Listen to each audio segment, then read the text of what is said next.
Welcome to the Mom Founders Table. Pull up a chair and join me every week as I become your thought partner and help you lead to create change. I'm your host, Kelsey Kenry, entrepreneur, millionaire mom of three, and strategic business coach for established mom entrepreneurs.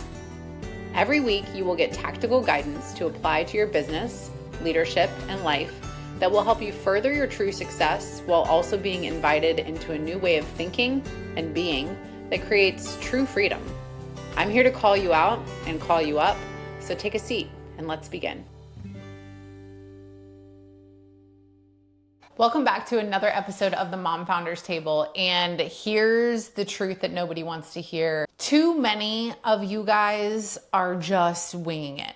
And I know this because I was you. It is so easy to just show up and operate in the day-to-day and forget to take yourself out and look at the bigger picture. Forget to ask yourself, like, what am I doing it all for? What are we striving towards? What are the goals? How are we getting there? And really overlook some of these longer term goals and especially long-term planning. And so today in this episode, I'm actually taking you behind the scenes of my quarterly planning process so that I can gift you this process, not just so that you have a process, but so that you see the results that come from the effort that you put in.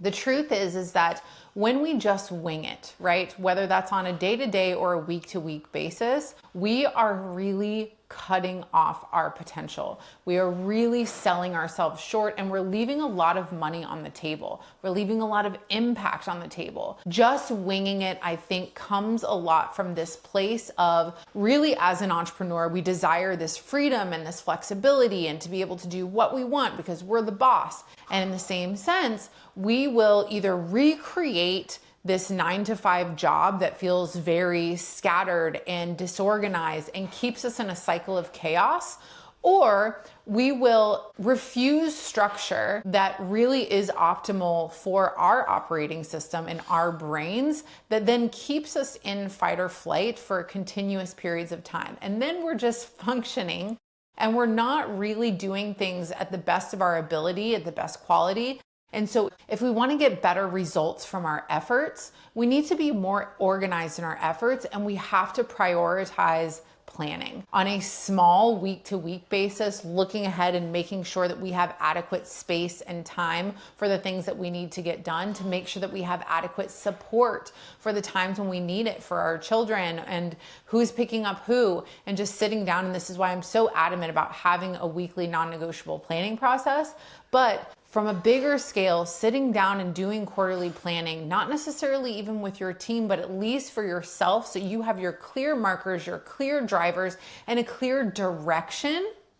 This is going to make sure that you never feel like you're spinning in circles. Having time to plan is one of the greatest things that you can do for yourself and your business. Reason being, it gives you a sense of peace and calm to have a roadmap, to have clarity on where you're going and how you're getting there brings instant relief to us. And even though we know that we'll have to pivot and change and the plan's not always going to go according to, things are not always going to go according to plan, it gives us the opportunity to really sit down and think about what we're doing, why we're doing it, and what we really want. And as simple as that sounds, it's one of the things that people so often put on the back burner because it doesn't feel as impactful. What feels most impactful for us is to be in the work, to be checking the boxes, to be serving our clients. And while those things are so impactful, at a certain point, if you're just living in the day-to-day without that bigger view,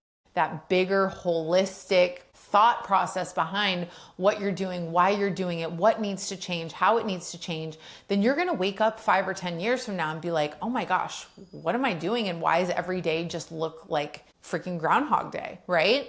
And so this is my quarterly planning process. This is the high level view that you can take and implement into your life. And I really just want you to actually do this. I know that sounds silly, but there are so many people And myself included, right? I was just talking to Eric about this the other day about how it's really easy to intake things. It's really easy to listen to podcasts, to read books, to hire the mentor, hire the coach, to get the advice, the information, the guidance, but to apply it, to actually implement it, it requires a different kind of effort because it's new, because there's uncertainty, because it's changed from your current way of operating.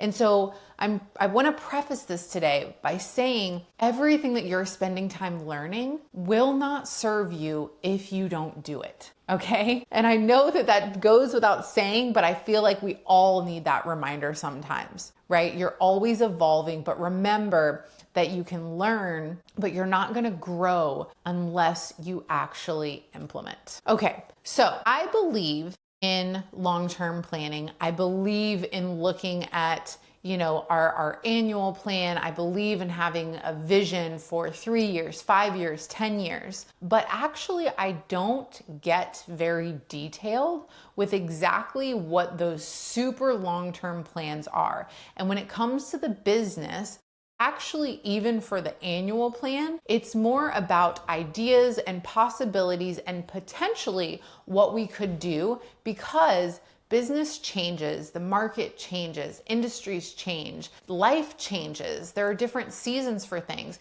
And so I think sometimes when we think about planning, we don't want to get so attached to a certain outcome that it draws us away from the journey and from the present moment and from enjoying what we're doing day to day. And so I'm sharing this with you because I think that quarterly planning is a good mix of being able to have accountability, of pulling yourself out of the day-to-day to ask yourself, what am I doing? Why am I doing it? Where are we going? What's important? Why does it matter? All of those things. But it's not looking so far ahead that you feel detached, or that it feels like you spend all of this time planning for a bunch of things that just are going to change. So I encourage you to do end of year planning and looking ahead. I also have a template for that I provide for all of my clients. But really, I believe in weekly planning and quarterly planning, especially, and then monthly planning, of course. So smaller chunks of planning. It makes it more actionable. There's more accountability around it. It's not so far away that it feels like you can procrastinate. And so for me, I think for a big planning session, quarterly feels just right. Sometimes when we're planning too short term, it can feel very reactive. So even in weekly planning, everything with planning is about being proactive. It's about asking yourself the hard questions. It's about thinking about what we learned from the last week, the last month, and the last quarter. And so when you go into planning, I would recommend that you set aside like 2 hours, put this on your CEO day. If you're not familiar with the CEO day, or you don't have one yet, then you need to listen to my episode about schedule and how to set up a 4-day work week. Everything is in there for you. But on your CEO day, this is where this would fall. And I would, again, schedule this out. Schedule this out. Maybe at the end of the year, you've scheduled this out for all 4 quarters, right? So it's already in your schedule. You can move it if something changes, of course. But I'm very big on just like planning ahead and then having flexibility around that. So here's the 3 pillars that I always plan around. Number 1 is the goals for the business in terms of revenue and profit. Reason being is all of us should have like our dream number, right? This dream number is the amount of money that we need to bring home, not the amount of money we need our businesses to make, the amount of money that we need to actually bring home to have the freedom and flexibility or the lifestyle that we want. If you're not clear on that number, I would recommend putting pen to paper like yesterday and figuring out what is that actual number. Without a clear target, really becomes impossible to plan for. So if you know that bringing home, let's say that your dream number is $30,000 a month, right? And that's what you want to bring home. That would allow you to have a bigger home. That would allow you to vacation. That would allow you to have, freedom when it comes to going out to eat or taking your daughter to Target or whatever the thing is, whatever is important to you, because everybody's values are different. But we want to be clear on like, what is that number of like take home that we want? And then knowing that number of take home, what is your average profit margin overall for your business? If you're running at, let's just for math's sake, if you're running about at a 50% profit margin, then you would know, okay, I need to make about $60,000 a month in order to bring home that 30. And so this is just, again, financial clarity and not being afraid of knowing your numbers, looking at your numbers. It's empowering when we know these things, because when we have awareness, we can have change. And so I'm always looking at knowing my dream number. What are the revenue targets that we need to hit? What is good, better, best? I love goal setting with ranges and with flexibility. This is something I share with clients a lot, because I think that sometimes goals can feel so rigid, and it feels like if we don't hit them that our life is falling apart.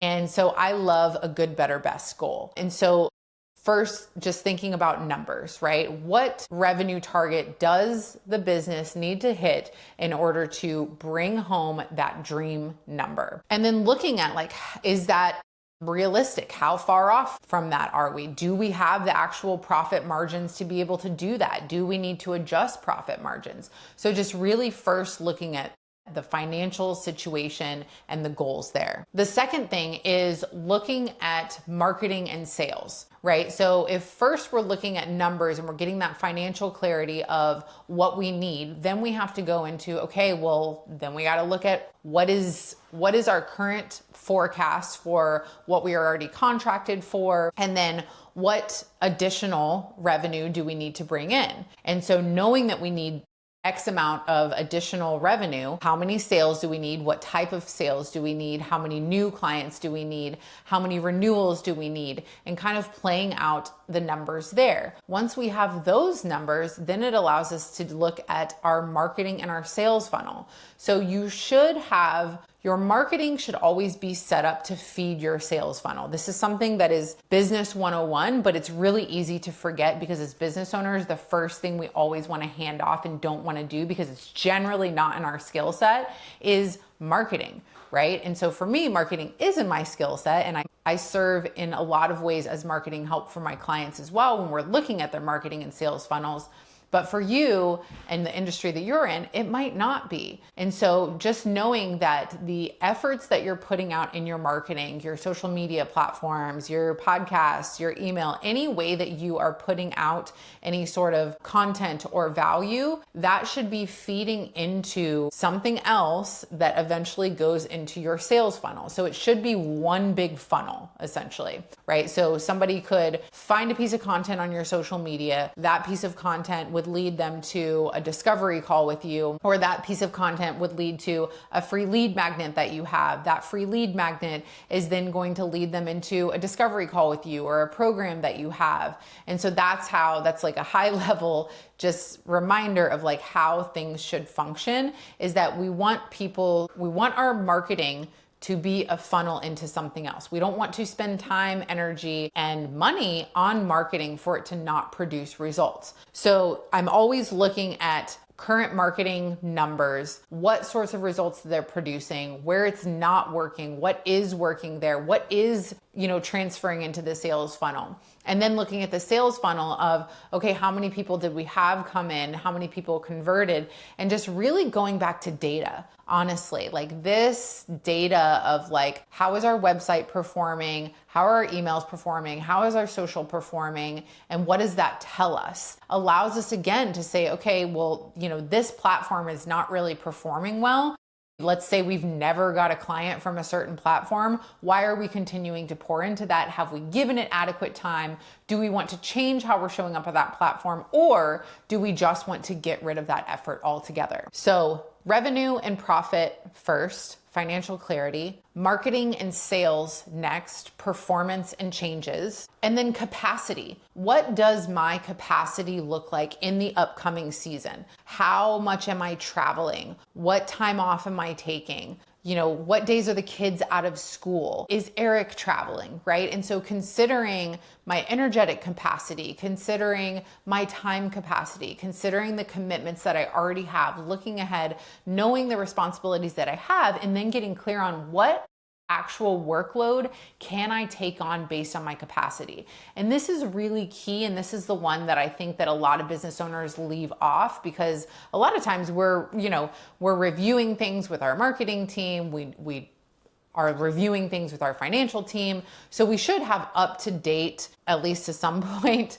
we should have up to date knowledge on what marketing, sales, revenue, what's driving these things looks like. But what we're not looking at oftentimes is the capacity that we actually have to be able to make efforts or strides in certain areas. We're not looking at our calendars and evaluating those and saying, hey, I actually felt really tired this last season because I was overbooking myself, or I did not take enough time off, or I said I was going to take Fridays off, but I never marked them off my calendar. Or I started this new service and I realized that it's pretty energetically draining for me. So instead of doing 3 every month, I'm going to do 1. And so really giving yourself the option of thinking through what drained your time, what drained your energy, what did you spend too much time on? And so this is looking at your capacity, but this also floats into efficiency, right? So we can also look at where were you the bottleneck? What things are currently not working for the team? What sort of frustrations do you have, either with yourself, with team members? Like, what feels like it's not working? And then getting clear on some possible solutions for those. So at the end of this quarterly planning session, you have a very detailed view of what things currently look like, where you want to go from this place, and then what you're going to change or do differently and what support you need to get there. So you want to make sure that in each of these sections that you're answering those questions, so that when you walk away from this, it's not just a high-level overview of current state, it's an overview and clarity of current state plus goals of where we want to go and solutions of how you're going to get there. And at the end of this, after you have these different sections that you've broken down, I want you to condense this into like 2 or 3 goals. So when I'm setting client goals on their game plan document that we have 3 goals tops for every quarter. And there's a bunch of little goals that can float into one goal, but we really try to narrow this down. And the reason being is that it is incredibly easy to be very scattered. And since we are pulled in so many different directions, especially as moms and CEOs, it is just the easiest to, again, be all over the place and then get to the end of your day and feel like you did all the things, but you did none of the things. And so I don't want you to feel that way. I want you to be intentional always. I want you to know that what you're spending your time and your energy on is actually driving a result that is related to a goal. And so we do that, again, by going through this process, by looking at these 3 different areas, by getting clear on current state, by figuring out what's not working and what solutions or changes we're going to put in place in order to hit the goals that we have in each of these areas. You're going to take those goals that you have in each area and you're going to say, okay, so it looks like marketing performance was down on social media. And previously, what we know is that 50% of our sales comes from social media. And so we want to implement whatever new social strategy that can bring up sales 20%. Right? And so that is a very clear goal that would entail a bunch of action steps underneath that you could then go into with your team. So again, the goal here is clarity. The goal here is intention.